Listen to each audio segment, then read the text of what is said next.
नमस्कार दोस्तों, आपका हमारे चैनल अज्ञानी सोशियोलॉजिस्ट पर स्वागत है।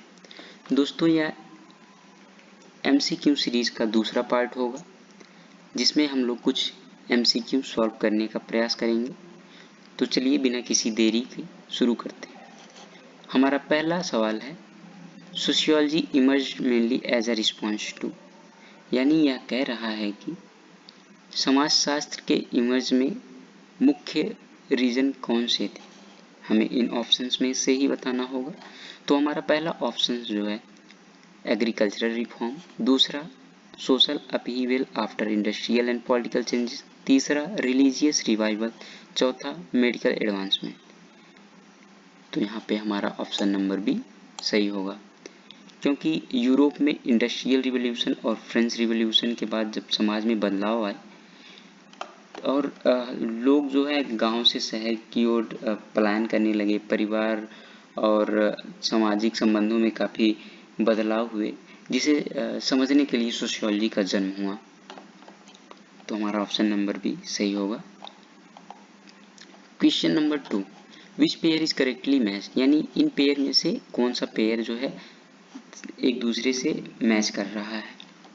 Option A Durkheim social action, option B social fact Weber social fact, C Marx class conflict, D Comte symbolic interactionism. दोस्तों, जैसे कि हम सब जानते हैं कि सोशल एक्शन जो है वो वेबर का है और सोशल फैक्ट दुर्खीम का है, तो ये दोनों ऑप्शन स्वतः ही गलत हो जाएंगे। और तीसरा ऑप्शन मार्क्स क्लास कन्फ्लिक्ट, तो हाँ, मार्क्स जो है वो क्लास कन्फ्लिक्ट की बात करते हैं। उनका एक महत्वपूर्ण स्टेटमेंट है कि जो अब तक का इतिहास रहा है वो वर्ग संघर्षों का इतिहास रहा है। और option number D Comte symbolic interactionism, ये भी गलत हो जाएगा, क्योंकि कॉम्टे जो है वो पॉजिटिविज्म की बात करते हैं, ना कि सिंबॉलिक इंटरेक्शनिज्म की। सिंबॉलिक इंटरेक्शनिज्म जो है वो हर्बर्ट ब्लूमर देते हैं, जिसे बाद में पॉपुलराइज करते हैं GH मीड। तीसरा क्वेश्चन है, society is more than the sum of individual which reflects, यानी ये स्टेटमेंट जो कह रहा है कि जो समाज है वो व्यक्तियों से कहीं अधिक है। यानी कि सीधा इसका कहने का मतलब है कि समाज केवल व्यक्तियों का समूह नहीं है, इसके बीच में मतलब उनके बीच में संबंध और संस्थाएं जो होती हैं वो एक संगठित जो है ढांचा बनाती हैं।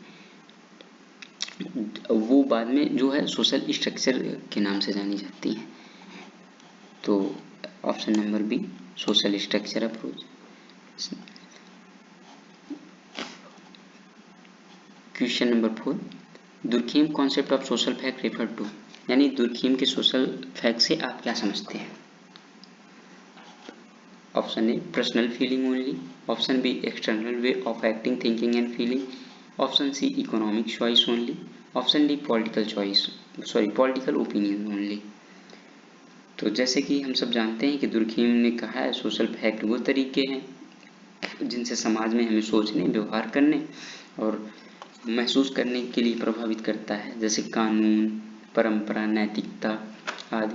तो हमारा ऑप्शन नंबर बी सही हो जाएगा। Question number 5, weber sociology is most closely associated with, यानी वेबर का समाजशास्त्र किससे संबंधित है, यानी किस विचार पर आधारित है। तो हमारा ऑप्शन है A meaningful social action, B है नेचुरल सिलेक्शन, सी है मैकेनिकल सॉलिडेरिटी और डी है geographic mobility.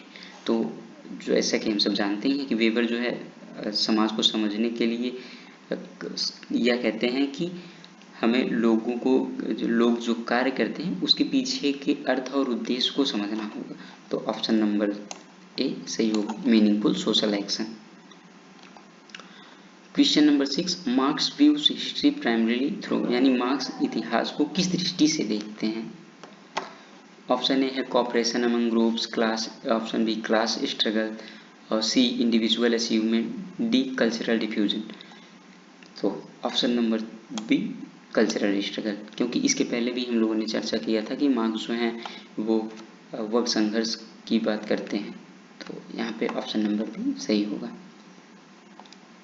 Question number 7, a key distinction between status and role is that, यानी कि स्टेटस और रोल के बीच में डिफरेंस क्या है। तो जैसे कि हम सब जानते हैं कि स्टेटस जो होता है हमारी सोसाइटी में हमारा पोजीशन शो करता है, और रोल क्या होता है, उससे एक्सपेक्टेड बिहेवियर होता है। स्टेटस का मतलब जैसे व्यक्ति की स्थिति होती है, जैसे आप एक स्टूडेंट हैं और एक्सपेक्टेड बिहेवियर क्या हो गया, एक्सपेक्टेड बिहेवियर का मतलब हो गया कि उस स्टेटस से संबंधित आप कैसे व्यवहार करेंगे। आपका काम है कि पढ़ें, तो ये डिफरेंस हो गया स्टेटस और रोल में। Question number 8, which of the following is an achieved status, यानी इन ऑप्शंस में से अचीव स्टेटस का एग्जाम्पल कौन सा है। Son, daughter, doctor, member of caste group. तो जो है डॉक्टर हमारा सही जवाब होगा, क्योंकि सन, डॉटर और मेंबर ऑफ कास्ट ग्रुप जो है ये जो है हमें जन्म से मिलता है, तो ये अस्क्राइब्ड हो जाएगा। और डॉक्टर जो है हम इसके लिए पढ़ाई करते हैं, मेहनत करते हैं और ये अचीव करते हैं, ये हमारे जन्म पर आधारित नहीं होता है, तो ये ऑप्शन नंबर सी सही होगा।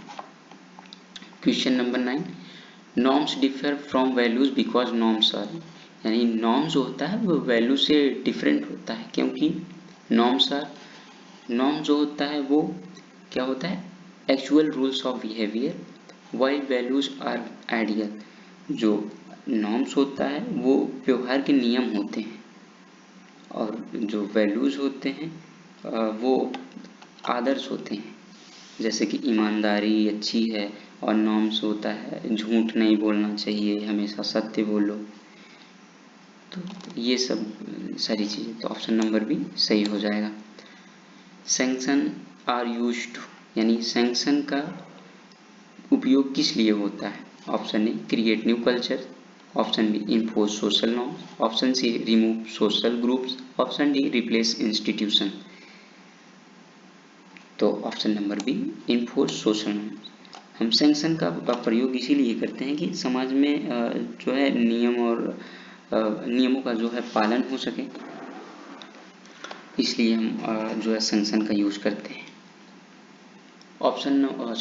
Question number 11, which is the best example of the social institution, यानी इन ऑप्शंस में से सोशल इंस्टीट्यूशन का सबसे बेस्ट एग्जांपल कौन सा है। A fashion trend, a family, rumour, a personal habit, यानी इन चारों में से सोशल इंस्टीट्यूशन का सबसे बेहतरीन उदाहरण कौन सा है। तो हमारा ऑप्शन नंबर बी फैमिली, यानी परिवार। Question number 12, socialisation is the important because it, यानी सामाजिकरण जो है वो महत्वपूर्ण है क्योंकि स्टॉप लर्निंग आफ्टर चाइल्डहुड, मतलब कि चाइल्डहुड के बाद हम सीखना छोड़ देते हैं। Transmit culture to new member of society, हम जो कल्चर को नए सदस्य को ट्रांसफर करते हैं, हस्तांतरित करते हैं। Eliminate social roles, make all people identical, तो इसमें जो है ऑप्शन नंबर बी हमारा सही होगा, क्योंकि हम सोशलाइजेशन के थ्रू अपनी संस्कृति को समाज के नए सदस्य को हस्तांतरित करते हैं, यानी उसे सिखाते हैं। Question number 13, culture is best described as, यानी कल्चर को हम कैसे बेस्ट तरीके से डिस्क्राइब कर सकते हैं। कल्चर जो होता है वो जो है कि सीखने और वो हमारी जीवन शैली होती है समाज में साझा, जिसको सेट करते हैं, जैसे भोजन हो गया, भाषा हो गई, रीति रिवाज आदि। तो option number B learn and shared way of life. Question number 14, which of the following is not usually treated as a basic element of culture, यानी इन सभी चारों तत्वों में से कौन सा संस्कृति का मूल तत्व नहीं है। ऑप्शन ए वैल्यूज, नॉर्म्स, सिंबल। तो जैसे कि वैल्यूज, नॉर्म्स, सिंबल्स, ये सारे जो हैं संस्कृति के मूल तत्व हैं, और ऑप्शन नंबर डी रिफ्लेक्सिव, ये संस्कृति का मूल तत्व नहीं है, तो इसलिए ये सही जवाब होगा। Question number 15, social structure refer to, यानी सामाजिक संरचना से क्या समझते हैं आप। सामाजिक संरचना क्या रेफर करता है। तो सामाजिक संरचना जो होती है वो समाज में लोगों और संस्थाओं के बीच संबंधों का एक व्यवस्थित ढांचा होता है, जिसको हम सोशल स्ट्रक्चर कहते हैं। तो option number A, the pattern of social relationship, ये हमारा सही जवाब होगा। Question number 16, a functionalist would mostly like ask, यानी जो एक प्रकारवादी विचारक होता है वो मुख्यतः क्या पूछता है, यानी वो जब कोई अपनी थियरी देता है तो उसमें वो किस पे फोकस रहता है, फंक्शनलिस्ट मतलब वो किस पे फोकस रहता है। तो ऑप्शन नंबर ए है, how does each part contribute to social order, who dominates whom, what meaning do people give to action, which culture is older। तो ऑप्शन नंबर ए सही होगा, क्योंकि फंक्शनली जो होता है यानी प्रकारवादी जो होता है वो ये देखता है कि समाज का हर भाग समाज में व्यवस्था और स्थिरता बनाए रखने में कैसे योगदान देता है। Question number 17, conflict theory mainly focus on, यानी कन्फ्लिक्ट संघर्ष थ्योरी जो है, संघर्ष सिद्धांत जो है वो किस पे फोकस्ड है, consensus and stability only, power domination and inequality, ritual purity, personality development. तो कंसेंसस तो होगा नहीं, क्योंकि कंसेंसस में सबकी सहमति होती है, कन्फ्लिक्ट जो होता है संघर्ष को शो करता है, तो यहाँ पे जो होगा option number B, power domination and inequality. Interactionist perspective give importance to, यानी जो अंतःक्रियावादी पर्सपेक्टिव है वो किसे महत्व देती है। Option A, large scale law only, everyday meanings and interaction, genetic inheritance, climate pattern.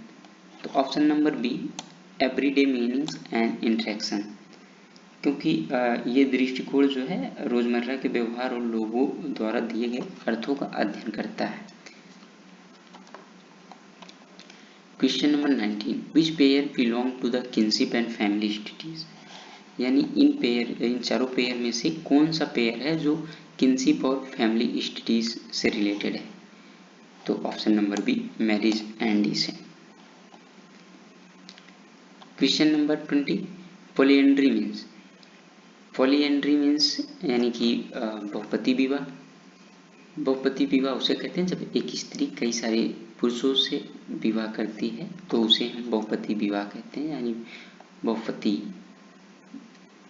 Option number B, one women with multiple husbands. Question number 21, totem and taboo are specially associated with the study of, यानी कि totem और taboo किस अध्ययन से जुड़े हुए हैं। तो इसका उत्तर जो होगा रिलीजन एंड प्रिमिटिव बिलीफ। यह अवधारणा जो है आदिम समाज की धार्मिक मान्यता और निषेध से जुड़ी है। Question number 22, cultural lag means, यानी सांस्कृतिक विलंबन क्या से आप क्या समझते हैं। ऑप्शन नंबर ए, culture change faster then technology, material culture change faster then non material culture, religion disappear first, family always change fastest. पहले तो ये समझेंगे कल्चरल लैग जो है ये उनका कॉन्सेप्ट है विलियम एफ ऑकबर्न का है।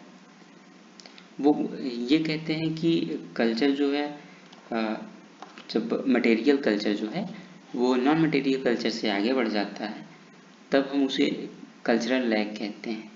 जैसे कि जो तकनीक की उन्नति होती है वो आगे बढ़ जाती है और नियम कानून मूल्य व्यवहार धीरे धीरे बदलते हैं। तो इसमें हमारा option number B, material culture change faster than the non material culture. Question number 23, acculturation refer to, यानी अकल्चरेशन क्या है। Total rejection of all culture, adoption of traits from another culture, removal of caste, end of socialisation. तो acculturation जो है वो adoption of trait from another culture, यानी जब एक संस्कृति दूसरी संस्कृति के तत्वों को अपनाती है तो उसे कल्चरेशन कहते हैं। संस्कृताइजेशन जनरली रेफर टू, यानी संस्कृतिकरण का अर्थ क्या है। संस्कृतिकरण की अवधारणा जो है एम.एन. श्रीनिवास ने दिया है। वो यह समझाते हैं कि जो निम्न जाति होती है वो उच्च जातियों की परंपराओं को अपनाकर सामाजिक प्रतिष्ठा बढ़ाने का प्रयास करती हैं। तो हमारा option number B, lower groups adopting practices of higher groups, ये सही होगा। Question number 25, which statement is most accurate about social mobility, यानी कि जो है कि सोशल मोबिलिटी से सोशल मोबिलिटी के लिए कौन सा स्टेटमेंट सही है। तो option number A, it means stability in status, ये तो पहले ही गलत हो जाएगा क्योंकि ये स्टेबिलिटी की बात करता है। मोबिलिटी जो होती है वो गतिशीलता की बात करता है। तो option number B, it refer to movement within the social hierarchy. Option number C, it is the same as socialisation. Option number D, it only happens in village. तो ये दोनों ऑप्शन भी गलत हो जाएंगे। ऑप्शन नंबर बी हमारा सही होगा, it refer to the movement within the social hierarchy, यानी जब व्यक्ति या समूह अपनी सामाजिक स्थिति बदलते हैं, ऊपर नीचे जाते हैं, तो इसे सोशल मोबिलिटी कहते हैं। जैसे गरीब व्यक्ति अधिकारी बन जाता है। तो ये रहे आज के जो है कुछ MCQ। उम्मीद करते हैं कि आप लोगों के लिए हेल्पफुल होगा। इसी तरीके से और सारे MCQs जानने के लिए, पढ़ने के लिए आप लोग हमारे साथ जुड़े रहिए। धन्यवाद। मिलते हैं फिर अगले वीडियो में।